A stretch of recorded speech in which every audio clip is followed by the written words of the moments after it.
नमस्कार। राजकीय कल्याण कन्या महाविद्यालय सीकर से मैं बब्बल शर्मा। रीतिकालीन कवियों को अध्यापन करने की श्रृंखला में हम पढ़ रहे हैं कवि भूषण को और उन्हीं के पदों को आगे बढ़ाते हुए आज हम चलते हैं फिर नए पद की तरफ।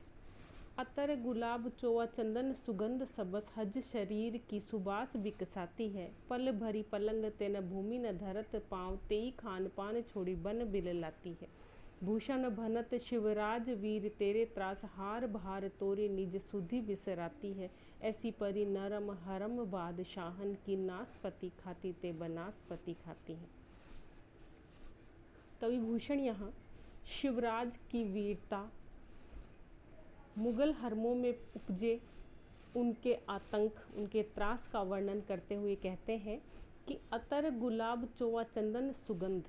अतर, इत्र, गुलाब, चोआ जो सुगंधित पदार्थ हैं उनसे बने हुए दिव्य लेप और चंदन की सुगंधों से जिन रनिवासों की रानियों के, जिन मुगल बादशाहों की जो अर्धांगिनियां हैं, जो हरमों में निवास करने वाली स्त्रियां हैं, उनके शरीर की सुबास, सुबास का अर्थ है सुगंधित, जो खुशबू है उनकी, सुगंधित पदार्थों से जो निकलने वाली सुंदर वास है वो चारों तरफ फैलती हुई दिखाई देती थी। अर्थात सुगंधित पदार्थों का, सौंदर्य प्रसाधनों का जो भरपूर मात्रा में उपयोग करती थी।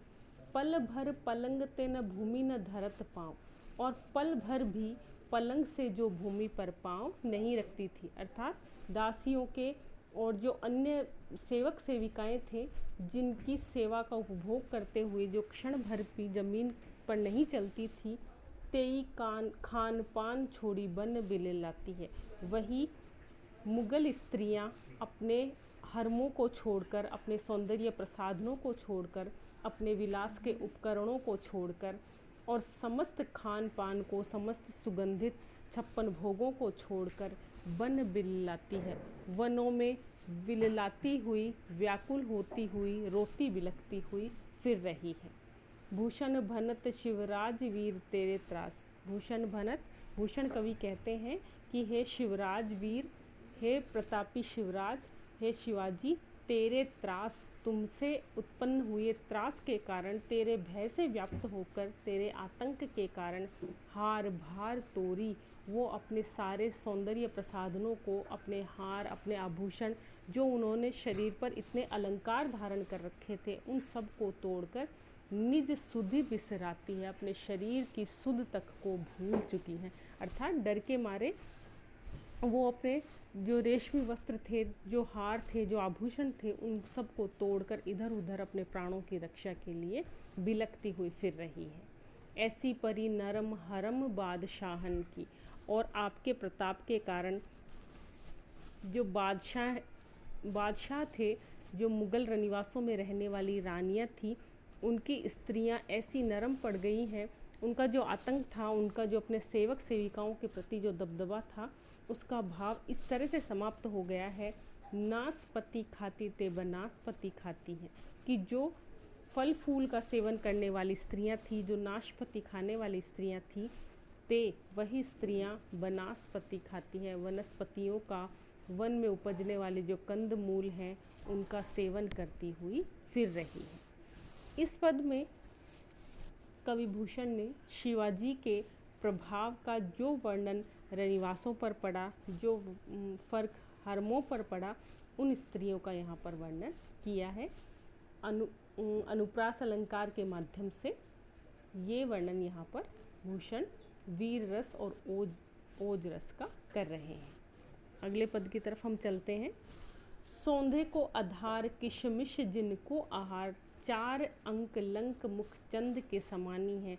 ऐसी अरे नारी शिवराज वीर तेरे त्रास, पायन ते छाले पर काय कोमहलानी है। वृषम की तपति की विपत्ति न कान सुनी, कंज की कली सी बिनु पानी मुरझाई है। तोरी के छरा सो अक्षरासी यो नियोरे कहे, तुमने कहे ते कंत मुक्ता में पानी है। सौंधे को आधार, वही उनकी विलासिता का वर्णन यहाँ पर, कि जिनके आधार अर्थात जिनके भोजन थे वो सौंधे, सुगंधित पदार्थों से युक्त थे, बड़े ही सुस्वादु और सुगंधित भोजन को जो ग्रहण करती थी, किशमिश जिनको आहार, और जो महंगे मेवे थे, जो महंगे कंदमूल थे, किशमिश बादाम जैसे पदार्थों का जो आहार लेती थी, जो सेवन करती थी, 4 अंक लंक, और जिनकी लंक अर्थात जिनकी कमर 4 अंक के समान अर्थात घुमावदार बड़ी पतली और सुंदर जिनकी कमर थी, मुख चंद्र के समान ही है, और जिनके मुखमंडल चंद्रमा के समान उज्जवल थे, चंद्रमा के समान सुंदर जिनके मुख थे।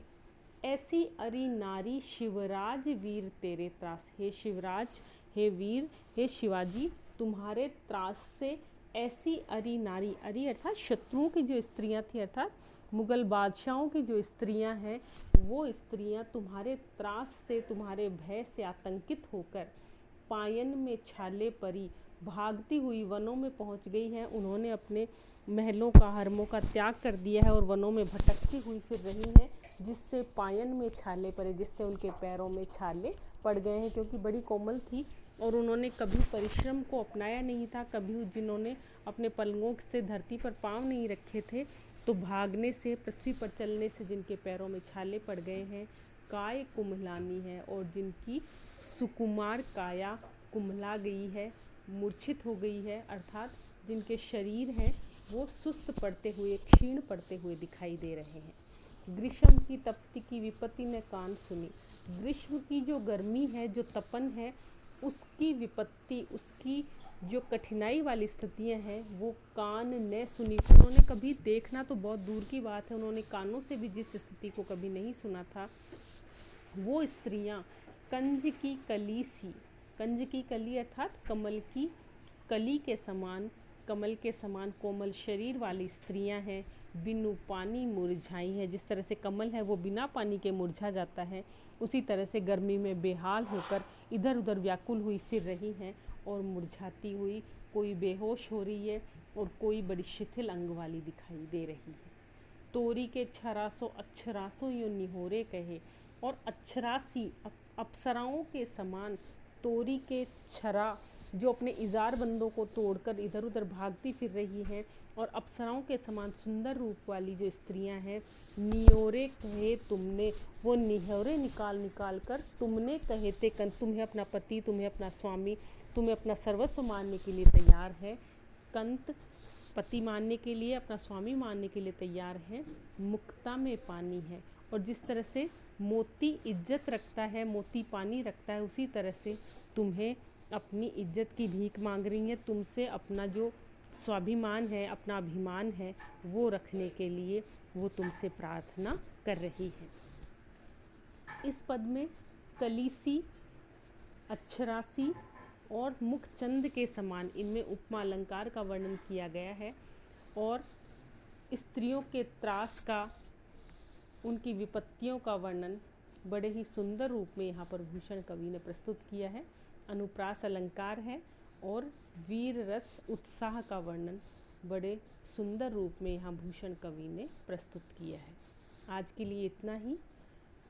कवि भूषण के बाकी पदों का अध्ययन हम अपने अगले वीडियो में करेंगे। तब तक दीजिए इजाज़त। नमस्कार।